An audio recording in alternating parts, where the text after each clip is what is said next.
The authentic you is the best thing you can give to yourself.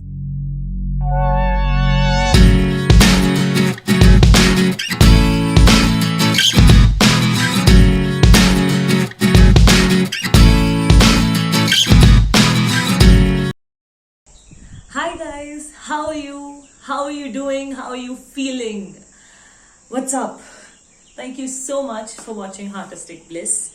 I am Arantha, and I'm just glad that you're here and we are getting to sort of talk.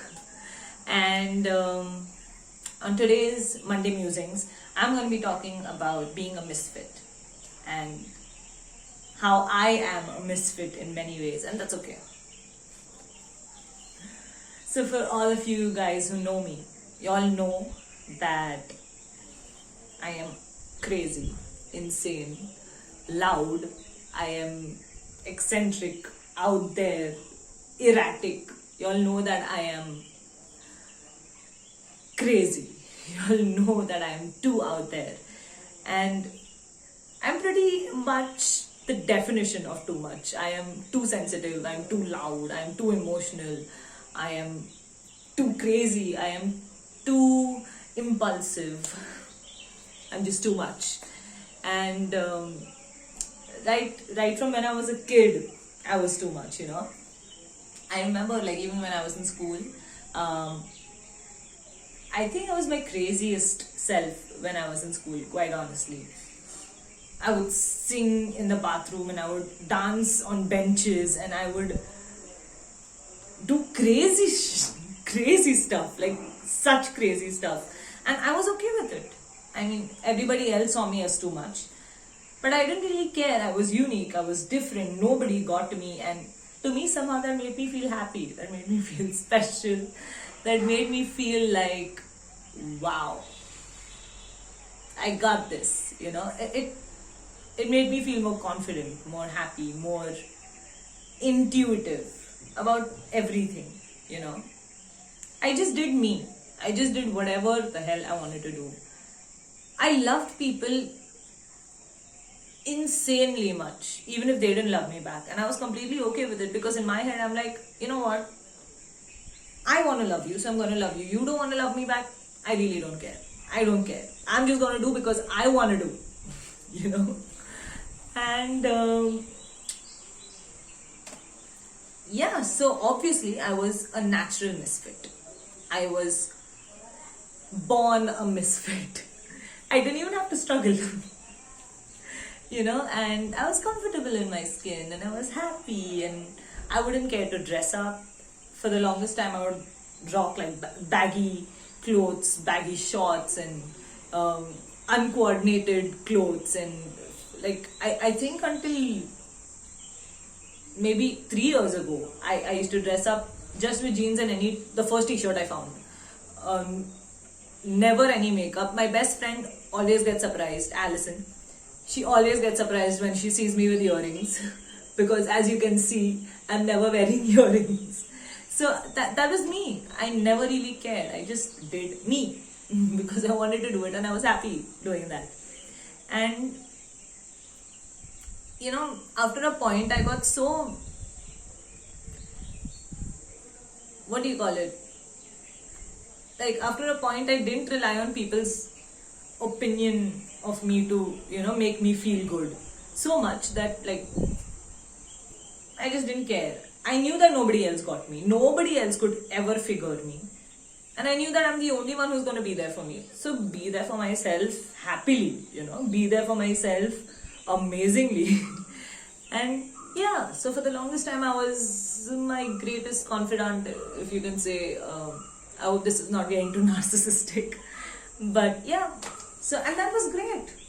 I loved being with myself. I loved my own company.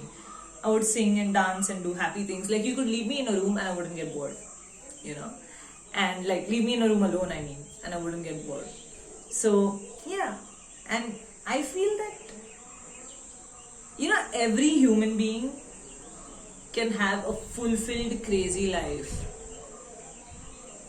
Maybe just on their own, you know. But I feel like every human being cannot be fit in a box. Like, they can't be should be's, and they can't be you're supposed to dress like this and speak like this and talk like this and you're supposed to behave this certain way and you can't think like this and you can't react like that. I mean, why not? I'm feeling it. I'm feeling it for a reason. Why shouldn't I react that way? And when you curb people into these creations that you want them to be and they are not really being themselves, they fit into this like caged societal box when they themselves are actually truly so much bigger and so much more brilliant and brighter than anything that could fit in that little tiny box, you know. And I feel every single human being is brilliant, capable of immense things.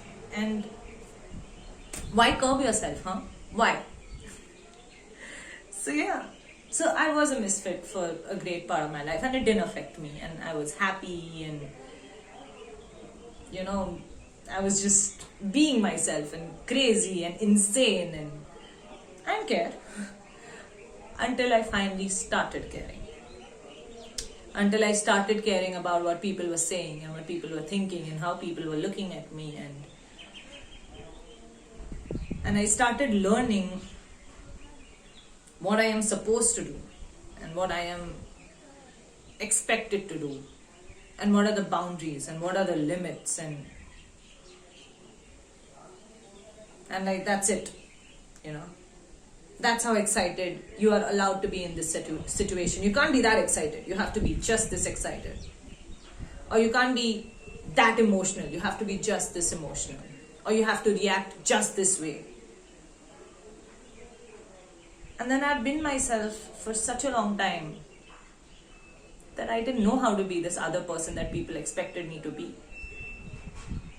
I couldn't be shy and quiet, and I couldn't be timid. But I tried. I tried to fit into societal constructs and these limitations and meeting people's expectations, and to the point of betrayal to myself. I tried. I ignored what I was feeling. I ignored what I wanted to say and do in my intuition.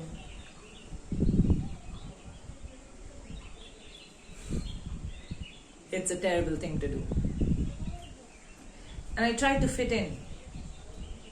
But that just wasn't me. And that's when depression and anxiety came in, I think. That's the only logical explanation to it. I was trying to be someone I'm not. And the fact that no matter how much I tried, I never succeeded. No matter how much I tried, I just couldn't be this perfect person that everyone wanted me to be. I couldn't be as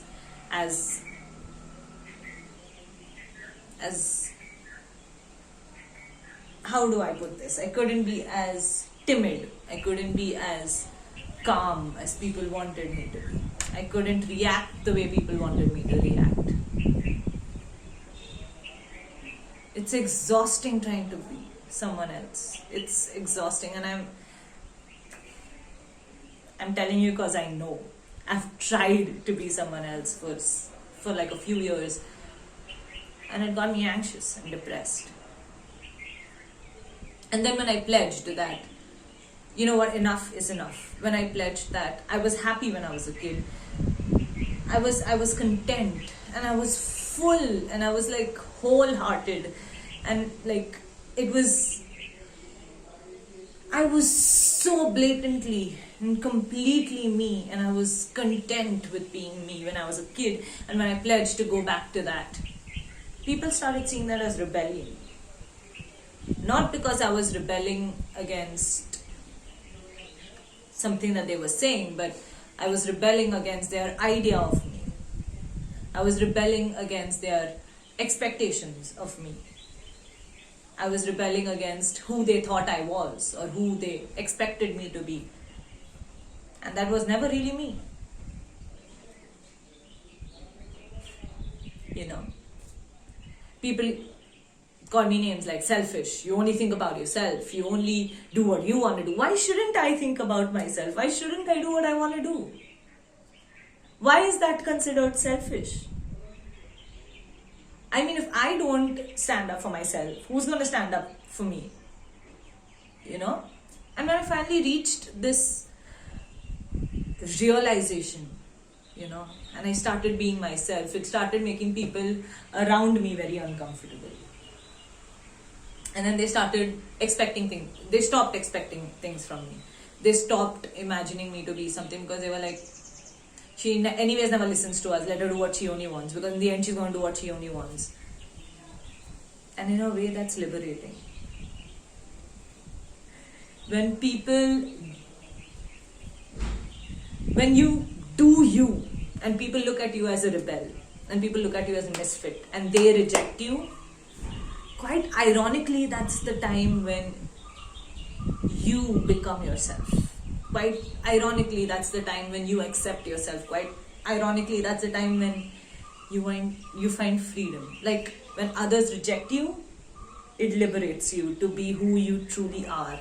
Because then there's no limit pushing you down. There's no pressure. There's no expectation. There's no, you should be this, and anything else is unacceptable, because you've decided that you're not going to live according to their terms and their conditions anymore. So you're free to be you. And you know, I've also realized that when you're actually content and you're actually free, it's your innate human need to want to help people. I think humans are just made like that. That, you know, they want to help people. They want to connect. They're not isolated beings. They want to connect. They want to talk. They want to express. They want to feel. They want to reach out. They want to do good, you know, in the world. And you will do good in the world when you first connect with yourself. Because if you can't stay connected and committed, and you can't be true to yourself, there is no way you are going to be true to others. There's no way you're going to be committed and concerned about others, because something right in here is not right. How can you make something out there right? You know? So I just wanted to come out and tell you guys, if you feel like a misfit, if you feel like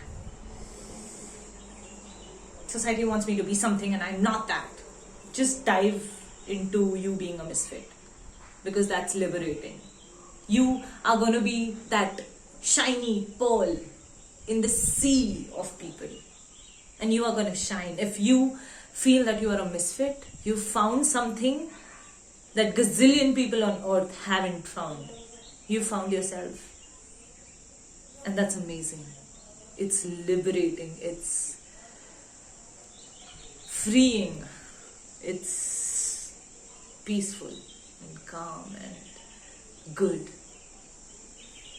So just dive in. Dive into yourself. Be you unflinchingly. Just be you. Be a misfit. It's great. It's amazing. Trust me, from someone who was a misfit to trying to fit into societal norms and now being liberated again, I have never been happier being a misfit. And you can too. So do that.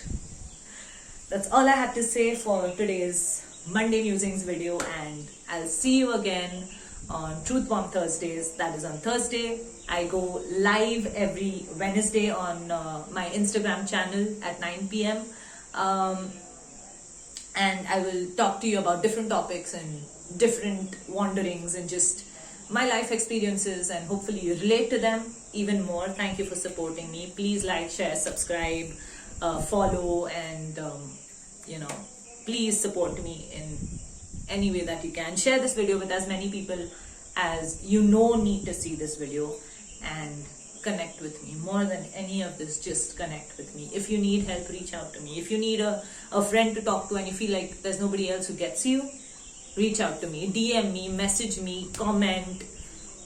Just reach out, because I am reaching out to you and I want to help you. I know it's terrible to be in a situation where you feel like you're not whole, you're half, you're all over the place and you're confused, and it's just terrible. So I'm just telling you, I'm not saying I'll be able to solve your problem, but I'll be able to hear you out. I'll be able to give you the best advice from my own experience that I can. I just want to be there for you, so reach out. Okay? Okay, until next time, I love you so much. Bye, take care, and just be you.